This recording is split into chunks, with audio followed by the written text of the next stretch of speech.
continuando con la parte de aplicaciones de los temas que hemos visto, bueno, vamos a ver una que tiene un significado geométrico, y esta parte de geometría de las cónicas, bueno, pues aparecen muchas cuestiones de aplicaciones, como son el tiro parabólico,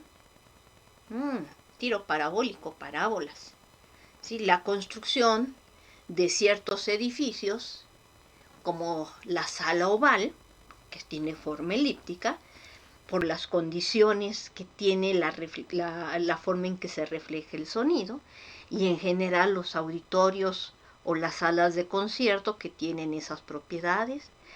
Sí, también en medicina, para desbaratar los cálculos renales, lo meten a uno en una de estas tinas y empiezan a bombardear con ultrasonido que rebota y deshace los cálculos. Sí, y construcciones de tipo hiperbólico como la Torre de Sydney. Sí, y una de las catedrales que hay en Brasilia. Sí, también tienen forma hiperbólica. Las chimeneas donde hay plantas nucleares para que se enfríe de forma más eficiente, también tienen formas hiperbólicas. Sí, creo que sí puede servir en ingenierías. Esto que vamos a hablar de formas cuadráticas que relacionamos con las cónicas por las aplicaciones que van teniendo las cónicas en distintos tipos de aplicaciones. Sí, movimiento planetario, leyes de Kepler. Y por ahí se van a ir a encontrar algunas aplicaciones. Bueno, sucede que los valores y los vectores propios pueden utilizarse para encontrar los ejes de rotación de una cónica, ya sea elipse, parábola o hipérbola. Esto es el lugar geométrico de los puntos en el plano que satisfacen la ecuación cuadrática x cuadrada más bxy más y cuadrada más dx más y más f igual a 0, o de una superficie cuadrática que puede ser un hiperboloide de un manto, dos mantos, paraboloide elíptico, paraboloide hiperbólico, elipsoide, cono elíptico, distintos tipos de cilindros cuyas bases son cónicas, etc. Y entonces, ¿ahora qué estamos considerando? Pues estamos considerando el lugar geométrico de los puntos x, y, z en el espacio que satisfacen una ecuación cuadrática general: ax cuadrada más by cuadrada más z cuadrada más dxy más exz más fyz más gx más hy más iz más j igual a 0. Entonces, para identificar fácilmente ya sea la cónica o la superficie cuádrica, lo que necesitamos hacer es deshacernos de los términos mixtos. Entonces, en el caso de la cónica plana, necesitamos deshacernos del término xy a través de un cambio apropiado de variable. Mientras que en el caso de una superficie necesitamos deshacernos de los términos mixtos que aparezcan, que pueden ser el xy, el xz o el yz. Si solo aparece xy y no aparecen xz ni yz, basta hacer una rotación en el plano xy, dejamos la z fija. Si aparecen el xy y el xz, por ejemplo, necesitamos hacer una rotación en el plano XY y otra en el plano XZ, pero en lugar de hacerlas las dos por separado, la podemos identificar con solamente una rotación en el espacio, un giro en el espacio. Entonces, en lugar de girar solamente en una dirección plana y luego en otra dirección plana fuera del plano anterior, pues podemos hacerlo directamente como un giro en el espacio. Y entonces, ¿qué tiene que ver esto con matrices? Y aquí tengo términos cuadráticos y acá tengo términos lineales. Bueno, vamos a hablar un poquito de lo que son las formas cuadráticas. Una expresión de la forma ax cuadrada más bxy más cy cuadrada se denomina la forma cuadrática asociado a la ecuación cuadrática o cónica ax cuadrada más bxy más cy cuadrada más dx más cy más f igual a 0. Entonces esto nos está determinando una cónica plana que puede ser o no degenerada. Entonces la matriz cuadrada que voy a denotar con la letra Q, que está dada como el término que acompaña x cuadrada es el lugar 1, 1. La mitad del término xy ocupa los lugares 1, 2 y 2, 1. Y el coeficiente c ocupa el lugar 2, 2 de esta matriz. Entonces esta es la matriz asociada a la forma cuadrática Q de xy. Y lo primero que quiero que noten es que esta matriz es una matriz simétrica. Y bueno, ¿qué tiene que ver esto con esta ecuación? Entonces es lo primero que les quiero explicar a continuación. Entonces consideremos la matriz Q, que es A, B sobre 2, B sobre 2, C. Y cuando la llamamos forma cuadrática, bueno, sabemos que tengo una transformación lineal si multiplico por la variable xy de un lado. Pero ahora para volverlo a una forma cuadrática, multiplico por xy de un lado y por el vector xy transpuesto del otro.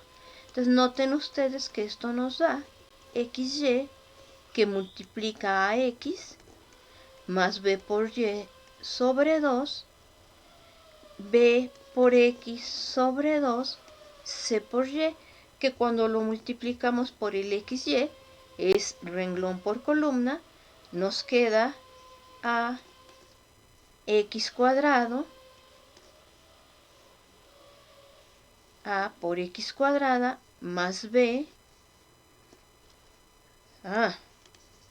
es a por x cuadrada más b x y sobre 2. Este x multiplica a todo este primer renglón.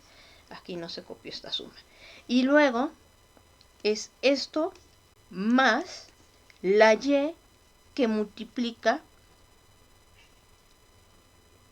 a todo esto. Entonces más y que multiplica a bx sobre 2 más c por y cuadrada. Entonces fíjense que esta era 2 por 2, este es 2 por 1, entonces esta me queda 2 por 1, este es 1 por 2, el resultado es una matriz 1 por 1, pero que está dependiendo de ax cuadrada. Aquí tengo términos semejantes, que son bxy sobre 2 más bxy sobre 2, que es el bxy, y finalmente tengo el otro término cuadrático, c por y cuadrada. Entonces, por eso es una forma cuadrática y la podemos estudiar en términos de matrices simétricas. Este es el detalle. Las matrices son simétricas. ¿Ok? Bueno, entonces, tenemos esto. Entonces, si la matriz Q es una matriz diagonal, pues me está diciendo que no existe el término mixto y es fácilmente identificable nuestra cónica, ¿ok? Y si mi cónica es fácilmente identificable, ya sabemos si se trata de una elipse, parábola, hipérbola o de una cónica degenerada. Bueno, teorema. Para una cónica C, dada como el lugar geométrico de los puntos x, y, tales que ax cuadrada más bxy más cy cuadrada más dx más ey más f es igual a 0, la rotación dada por x igual a px', elimina el término mixto xy si P es una matriz ortogonal con determinante 1 que diagonaliza la forma cuadrática. Es decir, la inversa de P por Q por P nos da lugar a una matriz diagonal que tiene en la diagonal los valores propios asociados a la matriz Q. La ecuación de la cónica girada pues va a ser una que a x' cuadrada, donde x' está cumpliendo esta ecuación, es lambda 1 por x' al cuadrado más lambda 2 por y' al cuadrado más de por la matriz P que multiplica al vector columna x', y' más f igual a 0. Aquí x', y' es simplemente el cambio de variable, no estoy derivando. Es simplemente el cambio de variable de la rotación que me está indicando esto. Y bueno, sí. Ok, ya de un teorema. ¿Cómo funciona este teorema? Es lo que vamos a hacer a continuación. Entonces consideremos esta cónica que tiene como ecuación 13x cuadrada menos 10xy más 13y cuadrada menos 72 igual a 0. ¿Ok? Y entonces, ¿qué nos dicen? Pues aquí el término en x cuadrada y en y cuadrada es exactamente el mismo. Y en xy es menos 10, entonces lo divido en dos partes, me queda menos 5 y menos 5. Y entonces notamos que xy por esta matriz por xy nos está dando la parte cuadrática de esta ecuación. ¿Sí? No está viendo este constante, simplemente está viendo esta primera parte, que es donde visualizamos el tipo de cónica y la rotación que estamos haciendo. Bueno, entonces ya que tenemos esto, lo que vamos a hacer es diagonalizar ortogonalmente la matriz Q. Entonces, primero observamos que la matriz es simétrica y ya coincide con su transpuesta. Como consecuencia de la teoría que hemos visto, sabemos que sus valores propios son reales y que esta es diagonalizable. O sea, la multiplicidad geométrica de los valores propios coincide con la multiplicidad algebraica de los valores propios. En este caso, si calculamos el polinomio característico asociado a Q en la variable x, nos está dando x cuadrada menos 26x más 144. Entonces, dos números que multiplicados den 144. Bueno, entonces, pues como ya sabemos cómo calcular los espacios de vectores propios asociados y sus bases, pues simplemente notamos que 1 menos 1 y 1 y 1 son los vectores propios asociados al valor propio 18 y 8 respectivamente. Entonces, esta es la matriz que diagonaliza. La matriz que tiene a B1 y B2 como columnas es la que diagonaliza.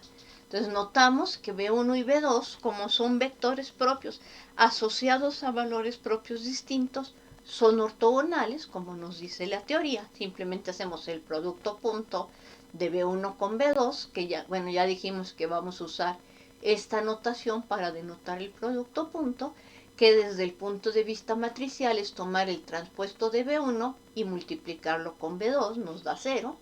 La norma cuadrada de B1 nos da 2. La norma cuadrada de B2 también nos da el número 2. Entonces, a la hora de normalizar, ya que para que nuestra matriz sea una matriz ortogonal, necesitamos que su determinante es 1, necesitamos normalizar los vectores anteriores. Entonces el vector W1 simplemente es 1 sobre raíz de 2 menos 1 sobre raíz de 2, mientras que el vector W2 es 1 sobre raíz de 2, 1 sobre raíz de 2. Pero esta matriz corresponde a la rotación por un ángulo de menos pi cuartos y notamos que la inversa de la matriz P coincide precisamente con su transpuesta y que su determinante es precisamente 1. Y entonces finalmente si hacemos el producto transpuesta de P por Q por P, obtenemos la matriz diagonal 18, 0, 0, 8. Y entonces, de acuerdo con lo anterior, pues tenemos que nuestro cambio de coordenadas está dado como x igual a px'. O si quieren, x' es la inversa de p por x, pero la inversa y la transpuesta coinciden. Entonces así es como estamos obteniendo nuestro cambio de coordenadas. Entonces, con este cambio de coordenadas ya logramos hacer que desaparezca el término mixto XY. Y entonces al hacer esto, observen que nos queda que después de girar obtenemos la ecuación 18x' al cuadrado más 8y' al cuadrado menos 72 igual a 0. Es decir, x', que es simplemente la matriz inversa de p por x, y entonces tomo las coordenadas x' es x coseno de pi cuartos menos y seno de menos pi cuartos, y' es igual a x seno de menos pi cuartos más y coseno de pi cuartos. Entonces esto lo identificamos con una elipse con el eje mayor a lo largo del eje y', que está intersectando el eje y' en 0 menos 3 y en 0 más 3, y está intersectando al eje x' en 0, 2 y en 0 menos 2, como nos indica esta figura. Entonces, esta figura es exactamente lo mismo que en el sistema XY, 13x cuadrada menos 10xy más 13y cuadrada menos 72 igual a 0. Si giramos los ejes menos 45 grados, tenemos las rectas x', y', y en términos de las coordenadas x', y', pues la ecuación fue sumamente sencilla. Fue x cuadrada sobre 4, x' al cuadrado sobre 4, más y' cuadrada sobre 9, igual a 1. Entonces este caso fue muy sencillo, incluso obtener la matriz ortogonal para el cambio de base también fue muy sencilla. ¿Qué pasa ahora si tenemos una forma cuadrática asociada a la superficie cuadrática dada por el lugar geométrico de los puntos x, y, z en el espacio, tales que x cuadrada más by cuadrada más z más dxy más exz más fyz más gx más hy más iz más j es igual a 0. Bueno, en ese caso, nuevamente, vamos a hacer énfasis en la parte cuadrática. Y vamos a tomar esta parte cuadrática, la vamos a llamar QXY. Esta es una forma cuadrática que tiene asociada esta matriz. Perdón, aquí es XY, Z. Tiene asociada esta matriz Q en el sentido que si multiplicamos XYZ por Q por el vector XYZ, estamos obteniendo a x cuadrada más b y cuadrada más c z cuadrada más dxy más dxz más f y z, como hicimos hace un momento. Y entonces lo primero que podemos notar en esta matriz es que el término Q1, 2 y el término Q2, 1 son iguales, igual que el término Q1, 3 y el Q3, 1, el Q2, 3 y el Q3, 2 coinciden. Entonces, esta matriz es una matriz, como ustedes ya se dieron cuenta, simétrica. Y si esta matriz es simétrica, entonces es diagonalizable, independientemente que se repitan o no los valores propios asociados a esto. Como es simétrica, toda matriz simétrica con coeficientes reales es diagonalizable y podemos encontrar una base de vectores propios que la diagonalice. Entonces, bueno, esto es lo que estábamos mencionando hace un momento. ¿Qué tipo de superficies tenemos? Bueno, pues tenemos los elipsoides, los hiperboloides de un manto, los hiperboloides de dos mantos, el cono elíptico recto, el paraboloide elíptico o de revolución si A y B coinciden, la silla de montar, pero también tenemos los que se llaman los famosos conos, que pueden ser, o cilindros, que puedo tener, por ejemplo, una parábola y tomar el cilindro parabólico, una elipse y tomar un cilindro elíptico, una hipérbola y tomar un cilindro hiperbólico. Todos estos son tipos de superficies. cuadráticas, y luego también tengo las degeneradas, que es tomar dos planos cortándose a lo largo de una recta o dos planos iguales. Siguen siendo ejemplos de superficies cuadráticas, pero si doy la ecuación original de hace un momento, pues es muy difícil identificar cuál de todas estas situaciones es en realidad la que tengo. Si se fijan, ahora ya hay muchísimas opciones donde lo que sí identificamos es que los cortes con los planos cartesianos son cónicas o bien son líneas rectas conocidas. Y entonces pues vamos a ver con un ejemplo qué es lo que haríamos.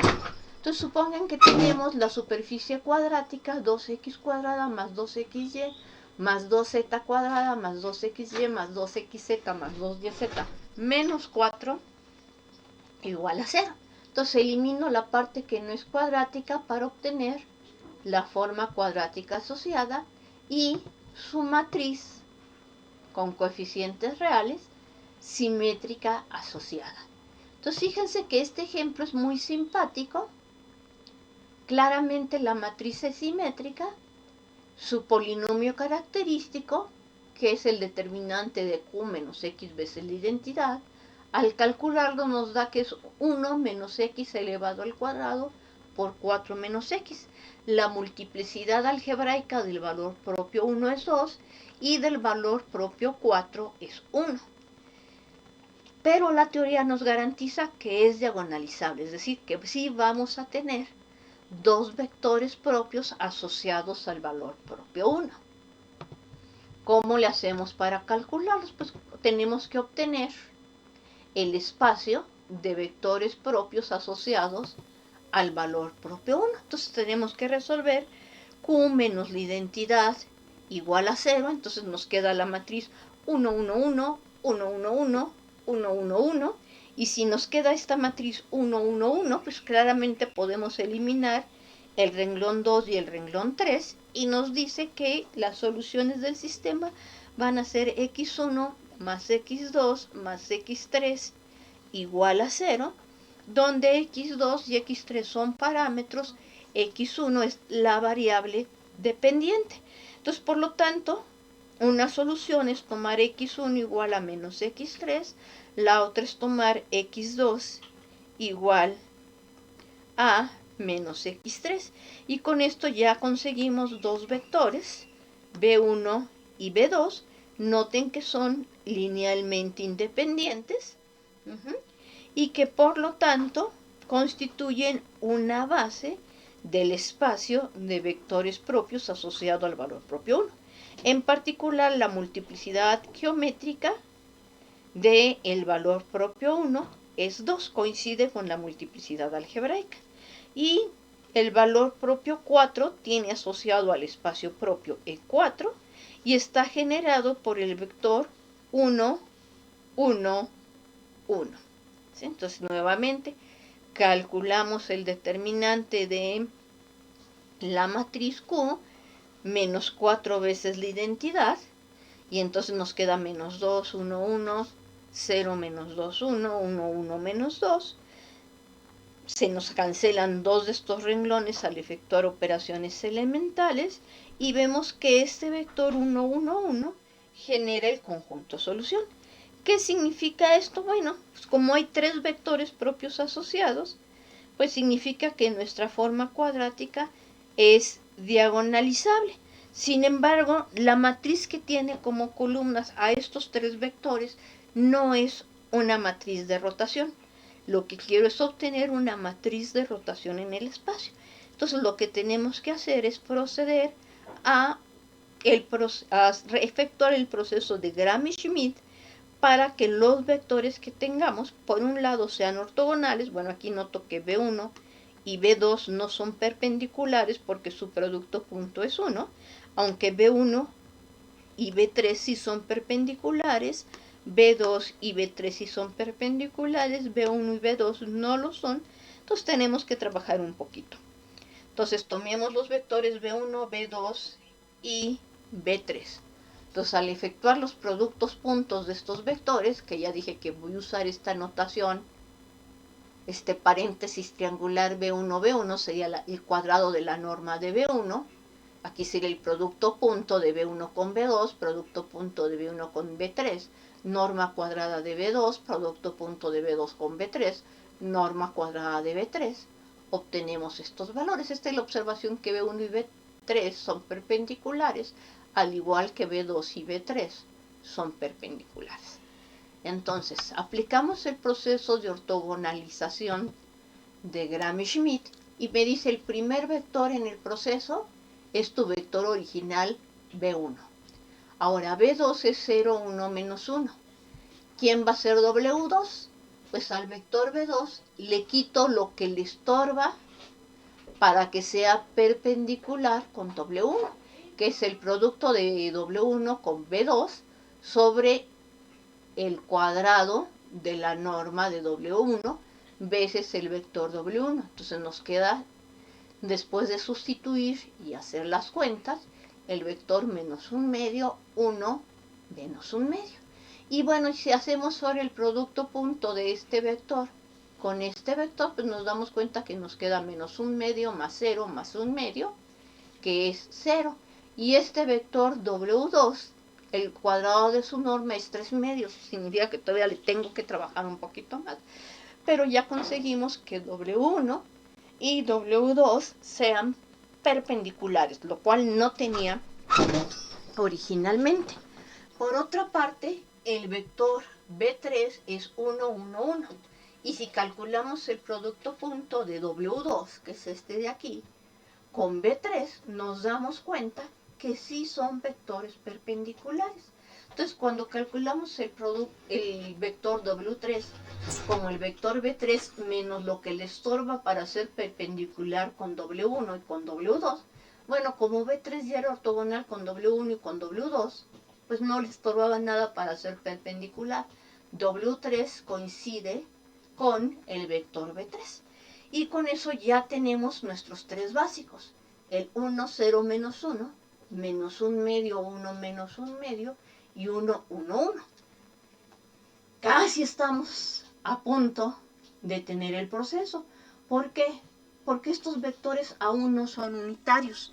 Y una propiedad que necesitamos para que nuestra matriz sea ortogonal es que sus vectores columna sean perpendiculares 2 a 2 y que cada uno de ellos tenga norma 1. Eso es equivalente a decir que la transpuesta de la matriz de cambio de base coincida con la inversa de la matriz de cambio de base. Bueno, entonces la base ortogonal es esta. Nos dimos cuenta de esto, nos damos cuenta de sus normas. Ahora simplemente vamos a multiplicar este vector por 1 sobre raíz de 2, este vector por el recíproco de raíz de 3 sobre 2 y este vector por el recíproco de raíz de 3. Y con eso obtenemos nuestra base ortonormal de vectores. Es una base de vectores que son ortogonales uno al otro. 1.U2 es 0, 1.U3 es 0, U2.U3 es 0 y cada uno de ellos tiene norma exactamente 1. ¿Ok? Y además tienen la propiedad de que Q multiplicado por el vector U1 me da 1. Q multiplicado por el vector U2 me da el vector U2, me faltó la flechita, se la ponen. Q multiplicado por el vector U3 es 4 veces U3, o sea, es una base ortonormal de vectores propios. Entonces consideremos la matriz de cambio de base P, que tiene a esta como columna 1, a este como columna 2 y a este como columna 3. Y es fácil darse cuenta que la transpuesta de esta matriz P coincide con la inversa de P, que es precisamente esta matriz que estamos tomando aquí. Bueno, aquí raíz de 2 por raíz de 3 lo podemos simplificar por raíz de 6.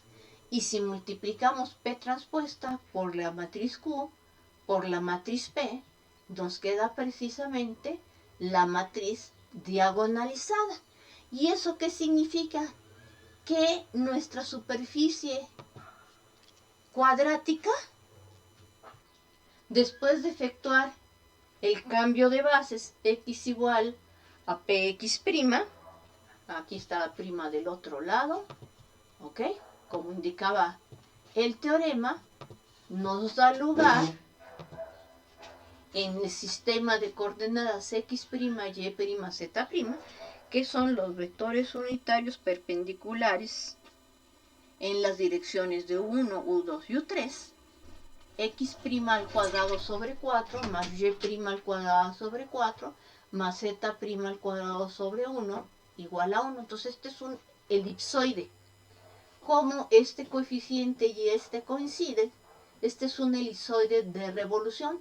Cuando ustedes toman z igual a 0, noten que aquí tienen un círculo de radio 2 en el plano z igual a 0. Cada vez que ustedes tomen z igual a constante, de manera que 4 menos el cuadrado de esta constante sea menor o igual que 1, van a estar obteniendo distintos círculos. Entonces está girando nuestra superficie alrededor del eje Z'. O sea, aquí voy a hacer siempre cortes que me van a dar círculos. Si hacemos x' igual a 0, noten que me queda elipse en el plano y', z'. Si hacemos y' igual a 0, nos queda una elipse en el plano x', z'. Entonces ya reconocimos qué tipo de superficie es la que tenemos. Bueno, entonces si la graficamos usando uno de estos programas, bueno, entonces eran mis vectores en posición estándar.